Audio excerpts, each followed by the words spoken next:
Feel safe, feel secure. ATA Security.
Okay, culinary magic here. We're at the Taste of Dublin, really bringing the food to the people and the people to the food. And a man that I have here, Gary Rhodes, thank you very much. Not at all, my pleasure. I've seen you on the Hot Chefs, you know, your first stint on TV. Yeah. You've travelled through Britain, roads on Britain and all that. Now you're here in Dublin. What's going to happen in your restaurant and what are you going to bring? Well, I mean, basically, I want to bring people just good, simple food at good, simple prices. You know, I think there's so many great flavours in Ireland. I want to use as many local ingredients as possible. And I think that's what's to be taken advantage of, you know, great Irish tastes and give it to great Irish people. I mean, it's quite incredible how the culinary world has changed in this country. So I just want to be part of it. Yeah, the culinary world has really changed, and for a long time we were struggling. But now, as you see, Richard Corrigan and Paul Rankin, they've gone to Britain, bringing back the glow. And also, like looking at the ingredients that we have, there is the actual platform there to bring a new stage of Irish glow. Oh, very much so, very much so. I think, you know, there's so many great old classic dishes as well that I want to try and give maybe a little more of a modern and new twist to. But as you say, some of the great French chefs want to come over here now. A lot of the great Irish chefs who've gone over are coming back to open up. And that is giving me the passport to say I want to be part of this and get it here. You, Gary, you've inspired a lot of Irish chefs. You know, it is just your whole presence here that brings a new kind of emphasis on eating and actually bringing, you know, the flavour to the people.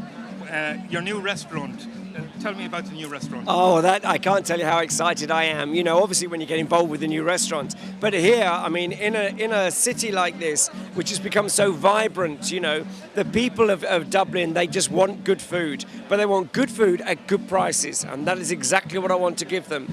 You know, they've got such an amazing sort of palette. You know, there's all kinds of different restaurants here. There is something for everyone, but I want to try and pack that into one big room. So we've got a big restaurant, seats about 250 people, and you know, it is about giving people sort of simple food, simple prices, and a range of cooking that's going to suit everybody. So, any signature dishes from Gary Rhodes for Dublin? Oh, you'll see a few turn up. You know, there's going to be something along the bread and butter pudding lines, and the great old, you know, Irish cheddar rare bits with the smoked haddock and tomato salad, a dish I've been cooking for 20 years, so it had to be here. And what about our Chateau Dublin, our best Irish wine, the old Guinness? Oh, well, Guinness. Oh, goodness me. It's worth being here just for that wonderful, wonderful drink. So, yeah, can't wait to keep trying it. Okay, well, we're very excited. Gary's arrived in Dublin. Things are going to be happening in culinary world with the Taste of Dublin. Rory Morahan, the Druid chef, bringing the food to the people and the people to the food. Thank you.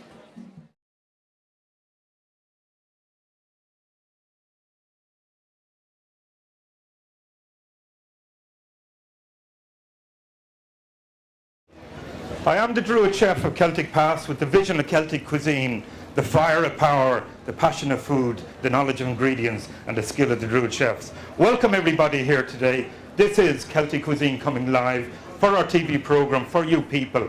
I am the Druid chef, as I said, and I bring the food to the people and the people to the food.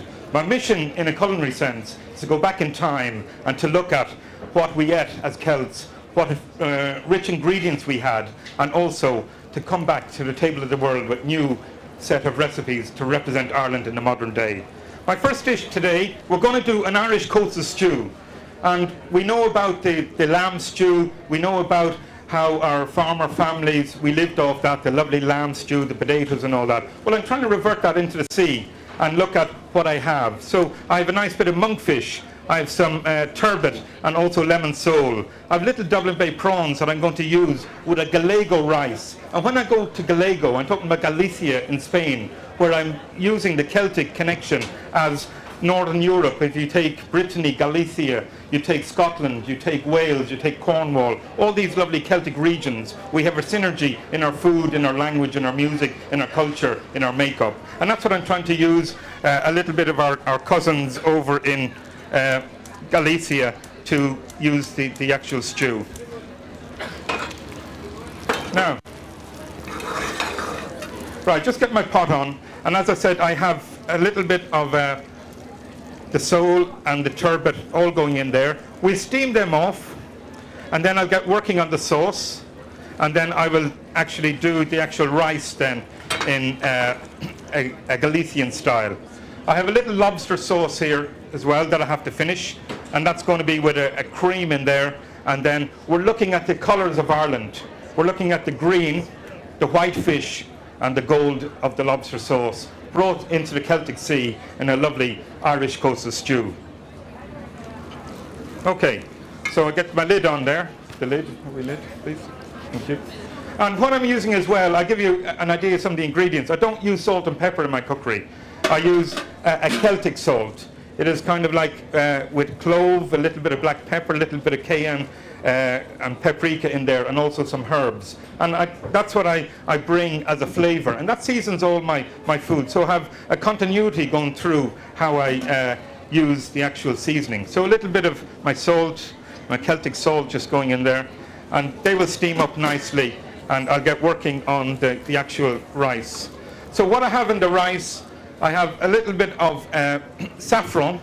I have also some nice barley in there. And when I talk about barley, that is the Breton laws. That is our grain food of old that we used. And also it is a product that hasn't been really used enough. So I'm not trying to use potato in my Celtic food as a dominating product. I'm trying to use different oatmeal, grains of Ireland, you know, my nice herbs, all those kind of rich indigenous ingredients. Okay, so we're cooking up a storm here. I'm just going to get my prawns in. I hope you're all happy out there, are you? Very, very important, because if you're not, I'm not doing my job right. I put some prawns in here. I have the barley, I have a little bit of seaweed in there, and also I have a little bit of tomato to go in there. Need to season that a little bit. Again with my Celtic salt. And it's all that lovely rock salt with that lovely spice kind of flavours into it. Okay, so the sauce is coming alive. That's good. Now, right, next what I need to do is just use a little bit of my whipped cream into the sauce. And using whipped cream, when you whip cream, you aerate it. So you're putting, you know, a sponge into the cream. And when you put that into a sauce, you aerate the sauce. So you get a lighter sauce, although it's rich with a little bit of cream. And again, when you're looking at butter or when you're looking at cream in cookery, you can use those, but in moderation. Too much of anything is bad for you, and a little bit of something is always good for you. So we have a little cream gone in there. And again, it's just aerating very nice as the sauce. And it's a light sauce, not heavy sauces on the actual fish. Okay, so we're nearly ready to plate up the first dish. We'll get all this going. So my prawns are just cooking nicely through the rice, getting all that nice flavour. Need to just put 1 or 2 little knobs of butter in there. My tomato just going in here. I'm going to get a few little chives, bit of choppy. So we're quick here today with our first dish on our Celtic True Food journey. And don't forget, ladies and genties, you're all with me on this journey. When we complete it there, you'll see the work done in half an hour and the food brought to you in a nice style. Now, the next thing I need to do is I need just to wilt these a little bit. So I'm just going to put them in the steam pot, let them wilt, and then we start traying up. Okay, that's the way there. Thank you. All right. Now,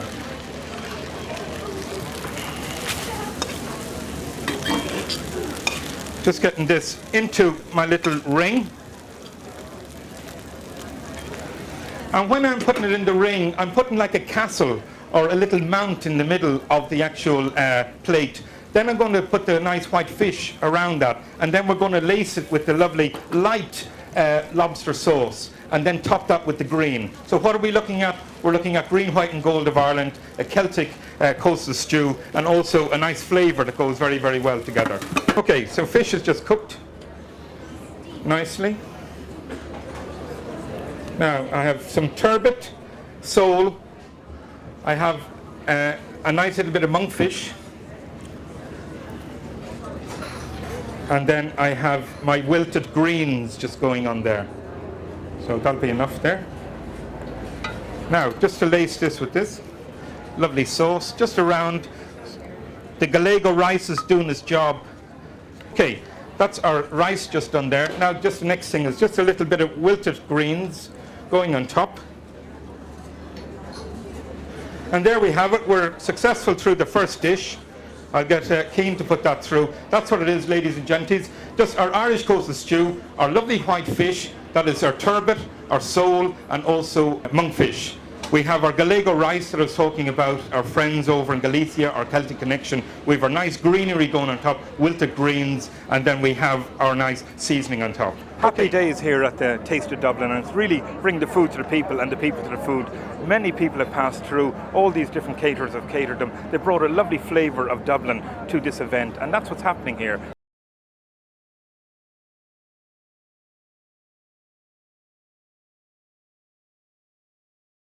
Look at it now, and just walking on here today in the lovely stands and lovely weather here in the setting in Dublin Castle, that'd be fantastic. Yeah. And all the restaurants showing the best of their produce, and the Irish suppliers, which you know I'm very fond of supporting, like you are. Absolutely. It's great to see them here. Yeah. Well,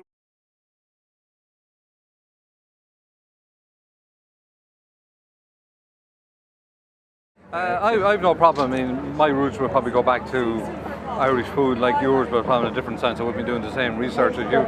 But I love looking at my local suppliers and producers. I'm working in Mount Juliet now in Kilkenny and based there, and I like promoting their produce.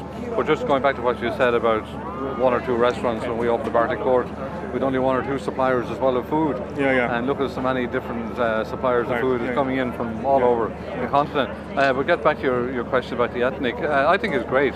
I mean, it adds to the dimension, and the more people that eat out in Ireland, the better. But I think it's giving us, it's focusing our mind really that we should have an Irish cuisine. Yeah. And I'm glad to say that you're doing that, because we could be swamped. Yeah. And we've been tied too often to the food of England because we're under the dominance of England for so long. Absolutely. But it's about time we stood up on our own 2 feet and said, this is Irish food and this is what we're proud of. Feel safe, feel secure. ATA Secured.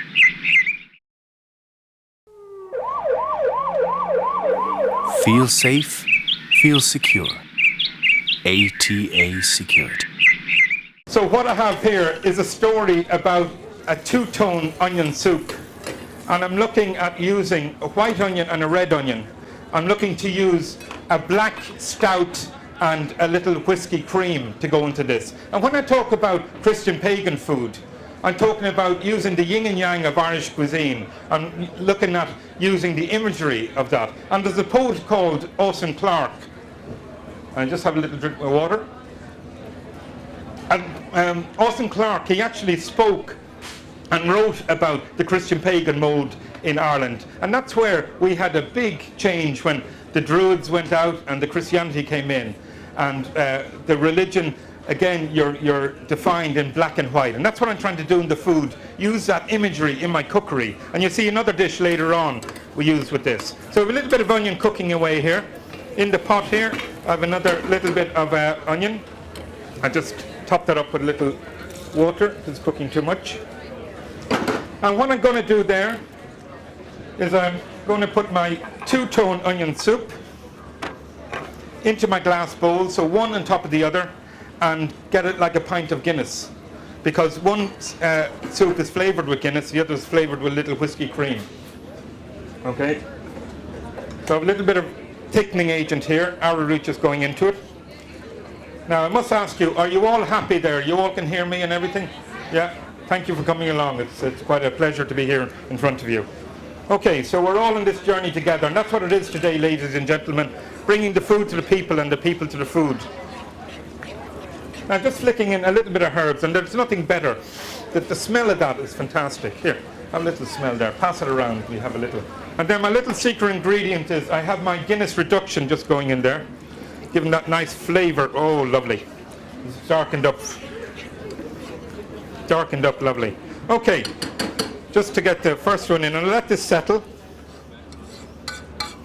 Okay, so this is dish number 2. Now I need to work with my white one, and again we're going to use a little bit of cream in there to lighten that up, and also then a little bit of whipped cream, and you'll see it going on top. A little bit of my seasoning, a little bit of chives. Now, so there we have it. I've cooked this soup many a time, and it just gives me a great feeling of Dublin when I cook something with Guinness or the Chateau Dublin of old, you know, because it's such a great ingredient. And by using Guinness in food, it has been Irish, but also it's bringing that unique flavour to the dish. So we're just waiting that just to boil up. That's nearly ready there, and you'll see me perform my lovely two-tone onion soup with a little bit of whipped cream just going on top. Now, I'll tell you a little story about this. My father was over in London when I worked in London, and he went into a pub, and he went for the 3 days into the pub, and he had his pint and went home. And on the third day, the Cockneys, they saw him, and they said, hello, mate. And he said, hello. He said, oh, I see you're Irish. He said, I am indeed. He said, oh, I see you're drinking a load of Guinness. He said, I am indeed.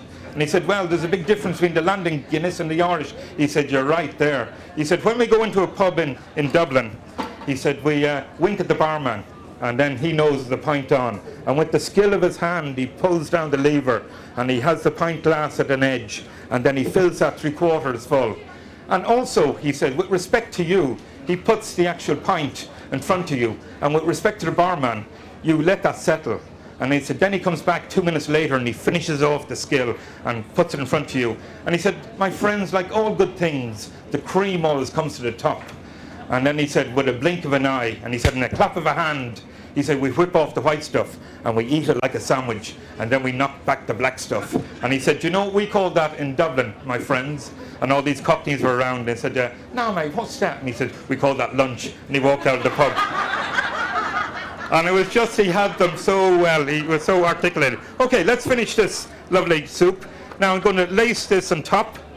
This is just perpetual beauty. This is absolutely gorgeous, ladies and gentlemen. And then, because I'm kind of on a running schedule here that I'm trying to get so much done, I've baked off already some little cheese scones.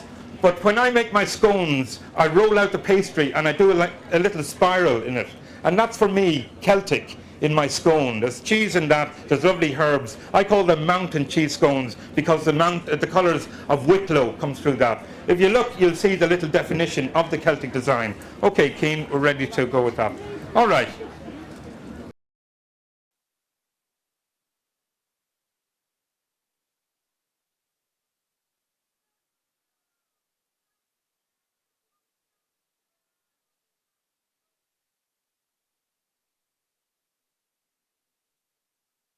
Just calming down as the crowds change here at the Taste of Dublin.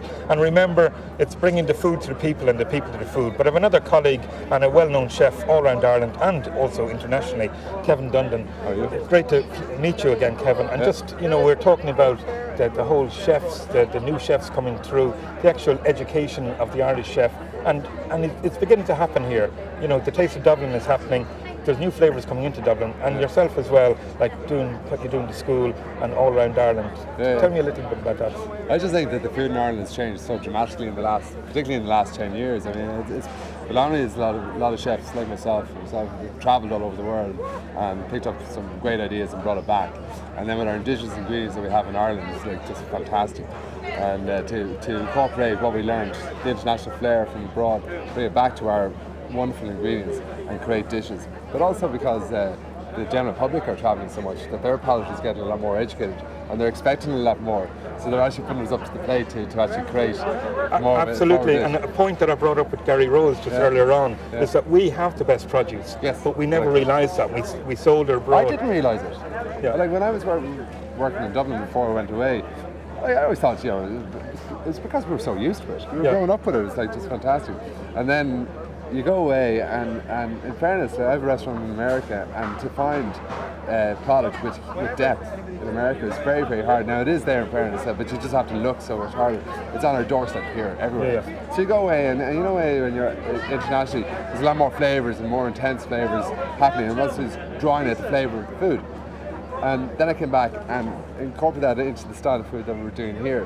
And suddenly everything was just exploding, and the flavours were far too strong, so you had to kind of calm all that education back to actually let the true flavours of our phenomenal ingredients. And those true flavours as well, you put your money where your mouth is, because you brought that team over to Boston. That's right. We all saw what you did there, and hands down, we won. Yes, absolutely. You know, everything, every dish, everyone knew, they all stood up and they counted. And that's what's so fantastic about the Irish chef nowadays, you know, that they have the confidence. We have the money coming into the country, the culture is there, the music, the dance, all that is around us, and all we have to do is add that talent into a culinary context, and we can do that. And trying to find the hidden Ireland, Kevin, as you are finding, you know, every day. But it's how I find it is going to local pubs, and you meet these quirky people that are actually, like Dan Roche that smokes my fish for me.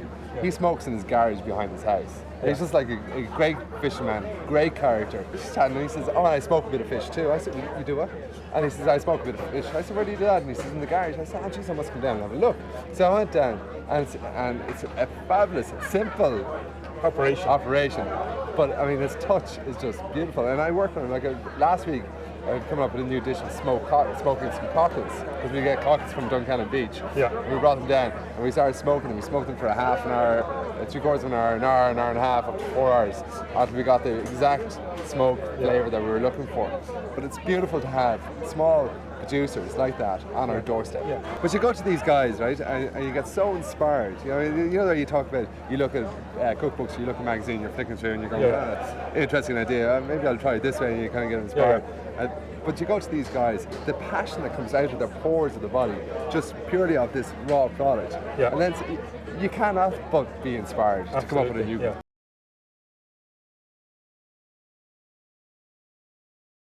So what I have in this, ladies, anyone know what that is? Anybody know what that is? Correct. 100 points for you then. Okay. So in with some cream cheese. In with a little bit of honey.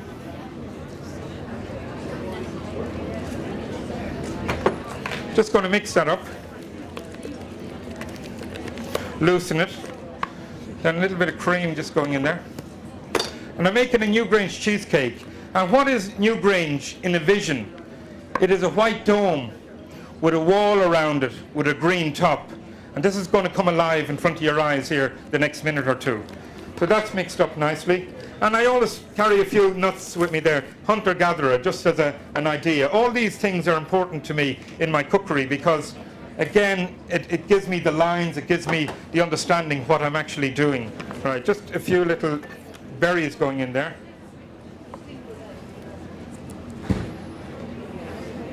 Okay, so we're nearly there, ladies and genties. Thank you for your patience and your time. Don't forget, we are filming, so you'll see this come up on TV in the next few months. Yeah. I'm just building up the plate here. Okay.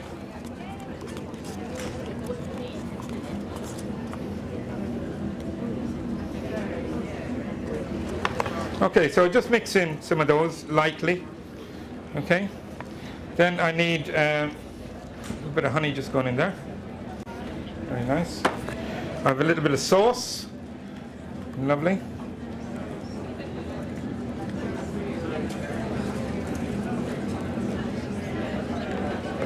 And then I have some nuts.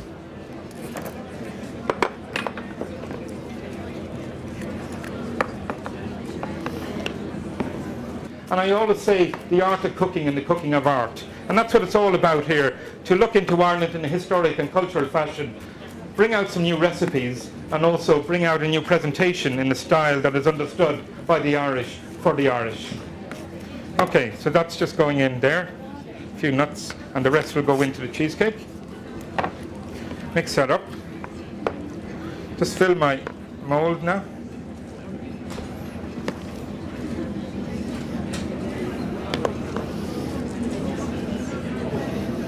Now, okay, we're there around 30 seconds now. And just the last thing, to put the nettle honey on top of the actual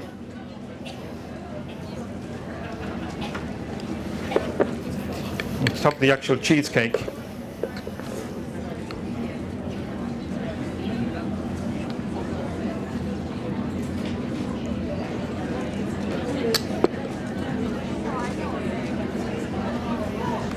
And for me, this is the Newgrange cheesecake. The white dome, the green top, very rustic in its format, very simple to do, with a porridge biscuit with nice wild fruit, reminding me of the stone outside of Newgrange. And what's inspiring Kevin Dunn in the next few weeks or months? Inspiration for Kevin Dundon. I'm going on holidays tomorrow. That's my biggest Hallelujah. inspiration. No, it's meeting these guys. You know, it's like traveling around Ireland. I'm like so busy and I'm traveling all over the place, meeting great chefs and just chatting about food. I can talk about food all day, just like yourself. Over a few pints, it's just great. Yeah, okay. Really good. Well, thank you very much, Kevin. It's Listen, been a pleasure. Keep Absolutely. it cooking. Keep going. Have a good holiday. All right, thanks a million. Appreciate Okay, it. and that's it. Another colleague here at the Taste of Dublin, bringing the food to the people and the people to the food.